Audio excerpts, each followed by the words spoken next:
You should quit your favorite gacha game? When gacha is super filling, let's see what's going on here. And before any Hoyo shall write a hate comment, this video is mostly not about Star Rail. Today I want to talk about something else entirely, but something that still relates to me quitting Star Rail. Now, I wouldn't really consider myself a gacha gamer, at least not yet. I've only ever played 3 gacha games for a significant amount of time, which are Battle Cats, Genshin, and Star Rail, and I'm currently Oh, I feel so sorry for him. trying out Limbus Company, but after I hear Limbus Company is good, bro. Let me know in the comment section down below. Should I play Limbus or not? creating videos about a gacha game for 2 years, I would say I've got some credibility to talk about the following subject, especially because 2 out of those 3 gacha games brought me a lot of disappointment, and it's definitely not a coincidence they're made by Hoyoverse. You probably wouldn't be surprised if I told you I quit all of these 3 games, but if you've never played Battle Cats, you may be surprised to hear that I wholeheartedly recommend the shit out of that game. Meanwhile, I wouldn't recommend you touch either Genshin or Star Rail or anything Hoyoverse related with a 20-foot pole. Okay, that's cap. I recommend ZZZ all day, bro. But I quit Battle Cats. Why would I recommend it? Well, it all boils down to fulfillment. I think this is one thing a lot of people overlook when playing a gacha game, especially because most gacha gamers have a love-hate relationship with any gacha game that they play.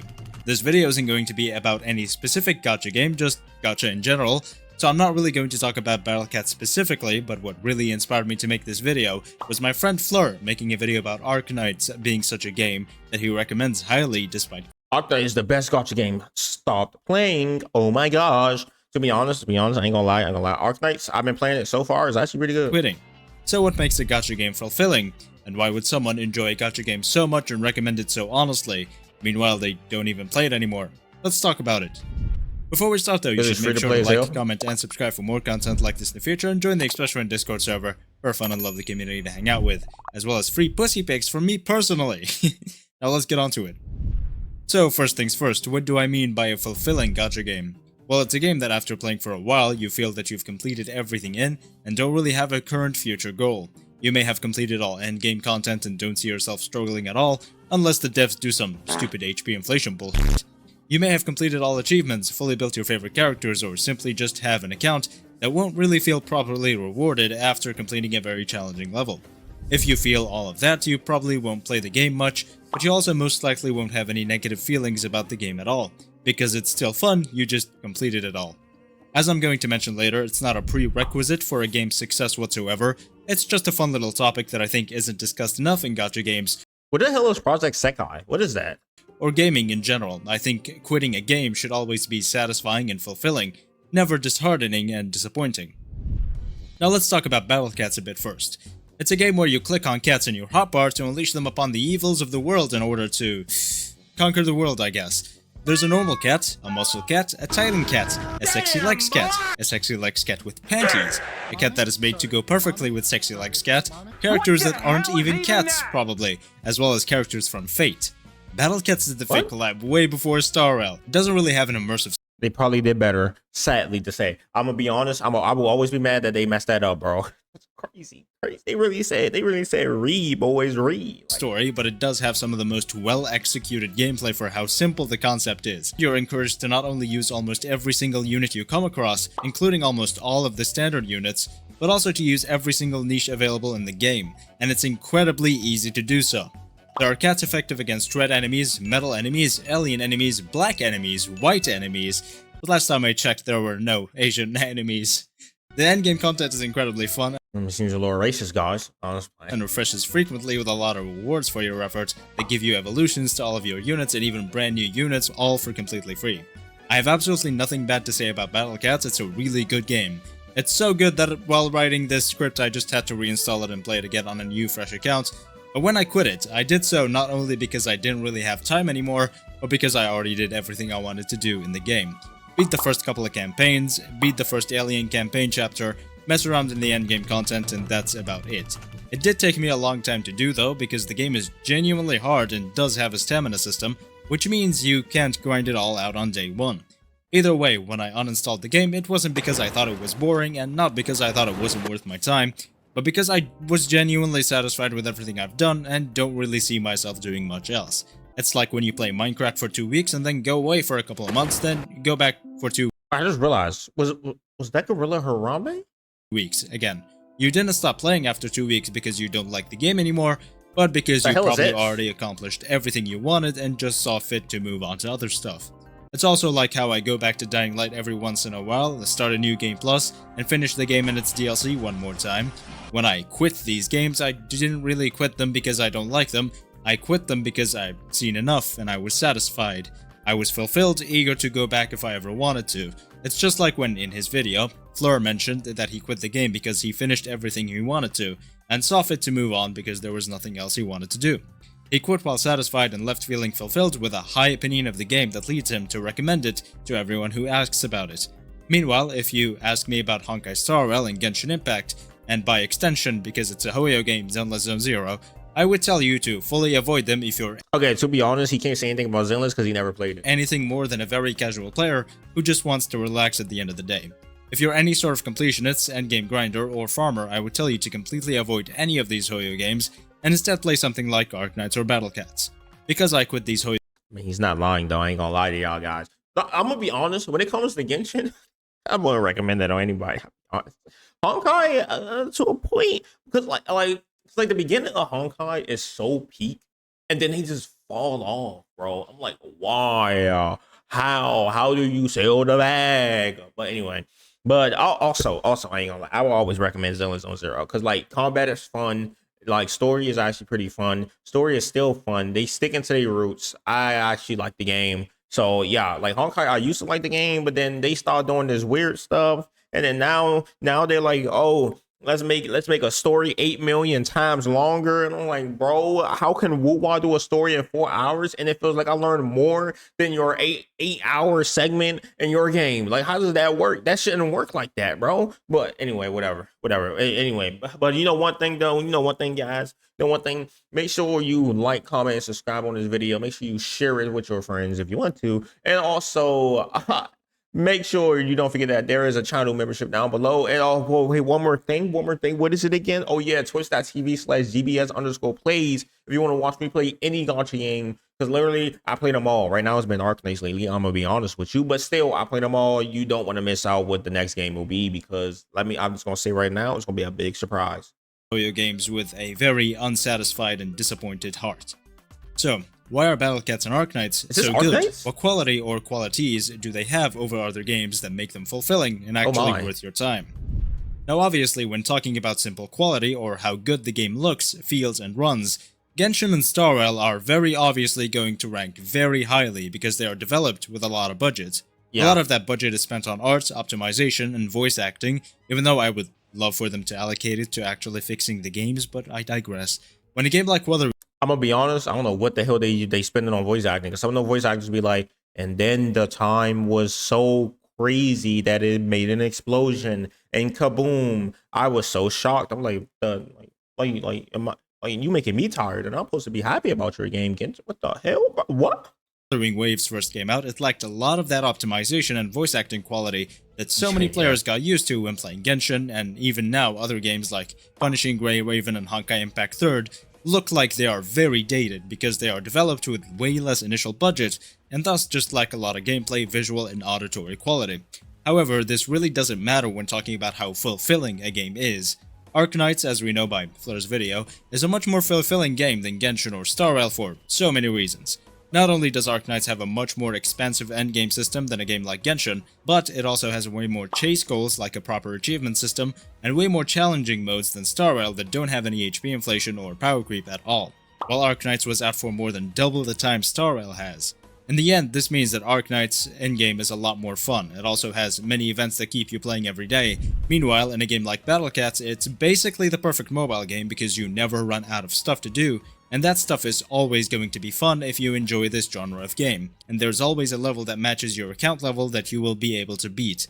I never felt like I was forced to spend only to farm more and more, which is not only fun but appropriate because of the type of game that it is. I never felt stuck or like I was lacking something severe.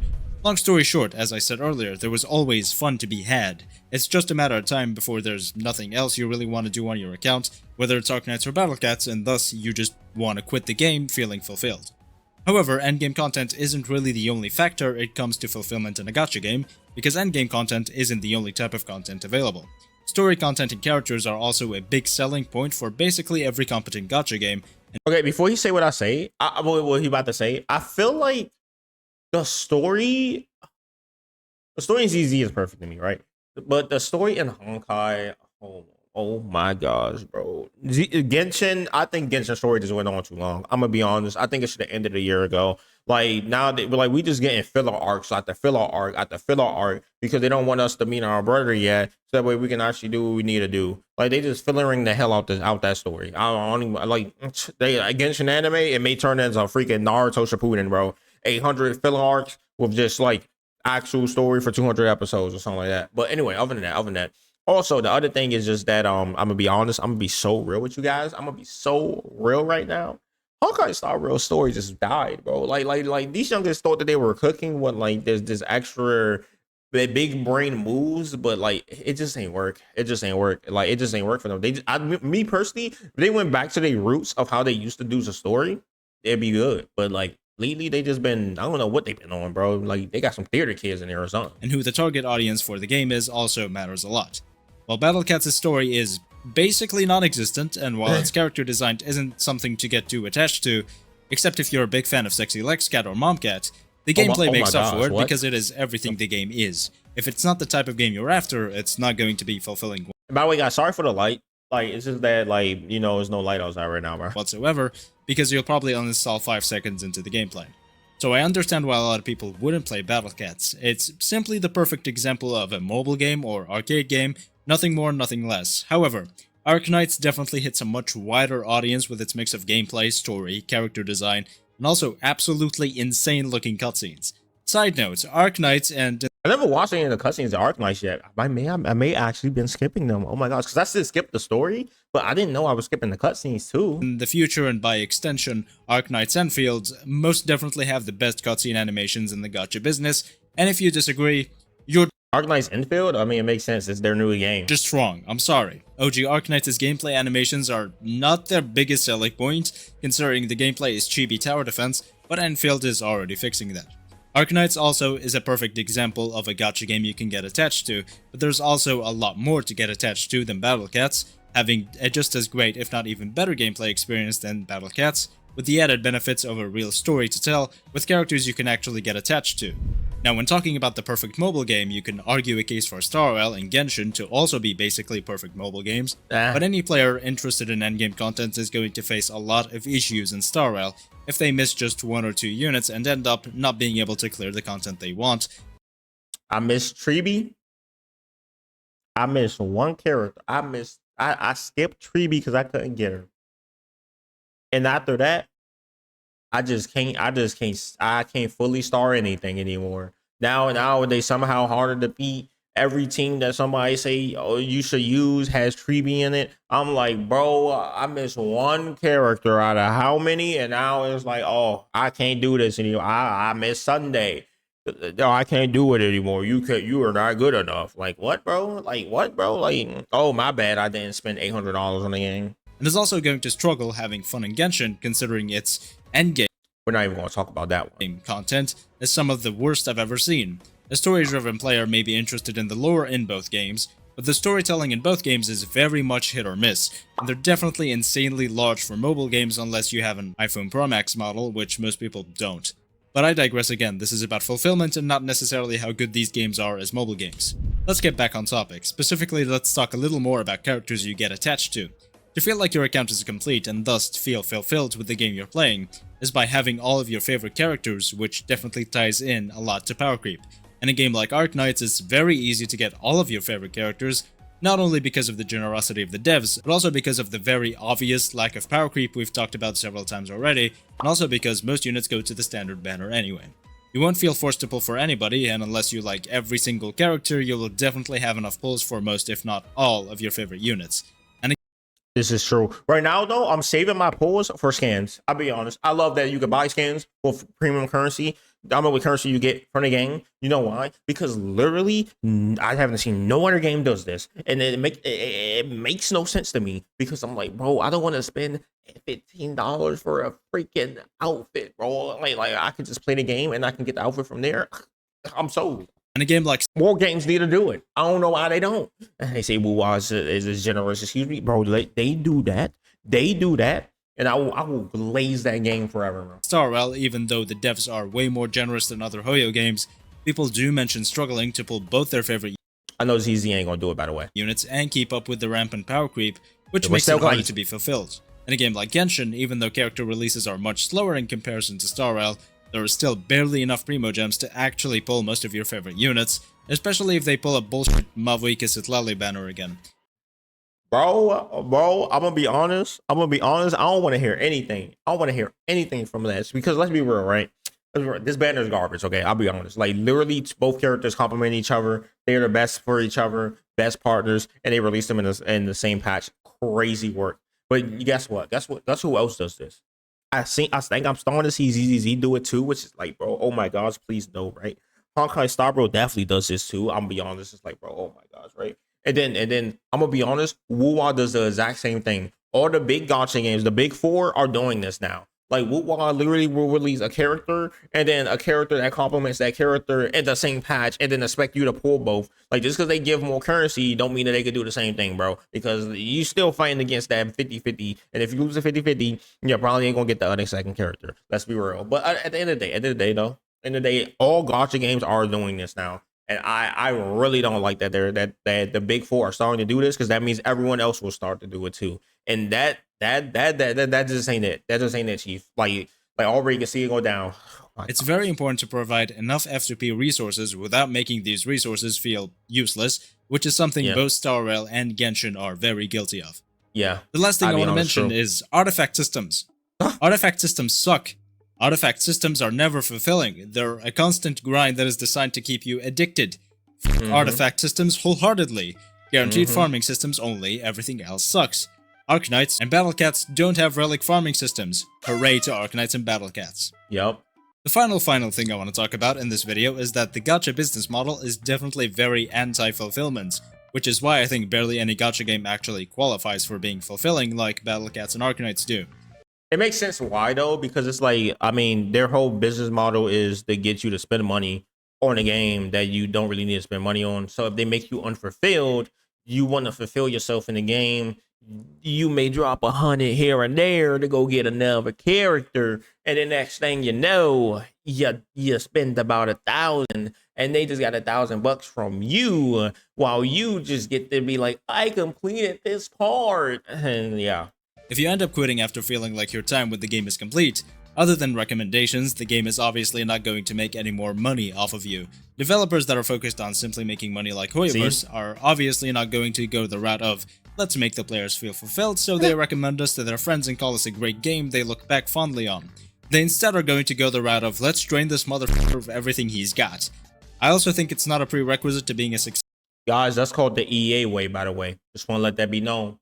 AAA had done it long before Genshin came out. Successful game, as I mentioned earlier.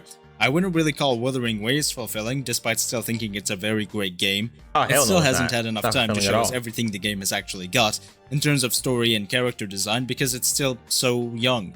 It be peaking. It has echo farming, bro. Echo farming.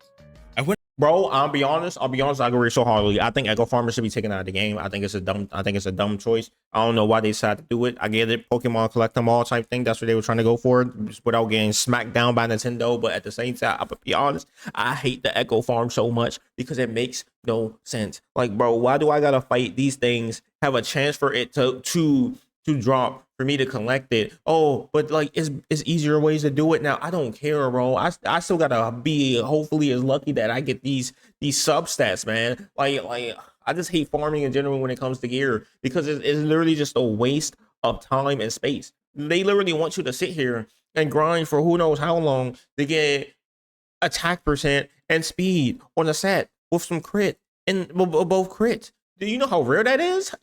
Like, but then they like, oh yeah, the character needs this though. Like that happened. That's why most of my builds in games are just incomplete, because like you ain't about to catch me while grinding that long, bro. Please. That's why I like ZZZ system, where you can actually just pick what like the main stat is that you want for the thing, and then go on about that, because that's the best one yet. Wouldn't consider a 7-year-old game like Dragon Ball Legends a fulfilling game at all either, because it's a PvP focused gacha game, which is always bound to be, and also has no You know why, guys? You know why? The only ones that's fulfilled in a PvP gacha game is the whales, because they can slaughter everyone, okay? Actual hard pity system at all with garbage rates, which means it's very hard to get a complete account. Still, both of them are very successful games, they're just not fulfilling. Also, I'm sorry if this video just comes out as Arknights and Battle Cats glaze.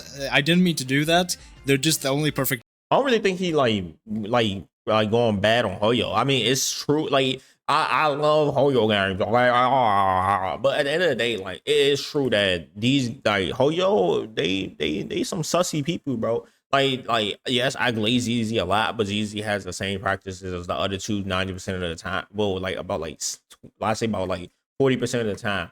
Like literally, let's be real, okay? Like if we're not sitting here lying, you guys should follow GBS_Playz at twitch.tv. But anyway, like if we're being honest here, like they all have story in there, right? ZZ story is better though. I ain't gonna lie. They all have the system that you gotta do this to get these 50/50s on that, and then the 50/50 on that as well.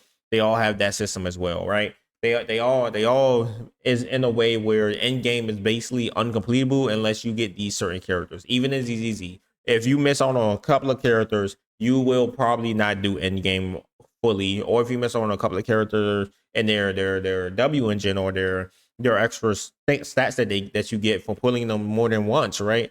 Then you still probably won't be able to beat the game, because that's just how it's built. It's built around that the game is built around the gacha system. So which means it's going to be unfulfilling, because a gacha system is made to be unfulfilling because they want you to always pull on the next character. Because let's say this character is 2% better than the other one, maybe it can make you fulfilled and help you win. But guess what? As soon as you get that character, you beat the stage that was there for that character. The new ones come out for the end game, and guess what happened? Now the boss is stronger. And then you get, oh my gosh, this new character that's coming out actually is 2% better. You should get this one so you can beat that. Oh, and then it just keep repeating itself, and it keeps going over and over again. Now PvP is a different story. Okay, that is run by whales. We don't try to fulfill in that, because you will lose. And like unless you're one of the whales, you will lose. And whales lose against whales all the time. But guess what they do? They just spend more money to try to beat that whale again. Crazy, ain't it? Epic 7, I'm looking at you. But anyway, Perfect examples of a fulfilling gacha game I found. I actually have never played Arknights because it's region locked, and I haven't figured out how to bypass that. I'm just going off of get a VPN, just use BlueStacks. It really ain't that hard, to be honest. of what my friend Fleur has been saying, and he's got pretty based gacha takes, so I trust him. But I have played Battle Cats, as I said, and I re-downloaded it to play it again, as I said, and it's just as fun as I remember. You should definitely try it out, especially because they're having anniversary celebrations which are lasting for around 3 or 4 more days. And that's it. Okay, so that's the end of the video, okay? By the way, like, go follow Moose on Caffeine or whatever that name is. That is Moose on Caffeine. I ain't gonna lie, W video. Like, I agree with some of the things he said. I disagree with some things he said. Literally is in the video. If you got to this point, which is surprising, like the video, please follow me at twitch.tv/GBS, twitch.tv/GBS_Playz. And also, like, to be honest, guys, like, I'll be so real for y'all. I'll be so real with y'all. Like, thank y'all guys for all the support y'all have, okay? Like, I ain't gonna lie. W team out here. But anyway, other than that, I love you guys. My hair is jacked up, and this is GBS Playz, your favorite YouTuber, and I will see you guys in the next video.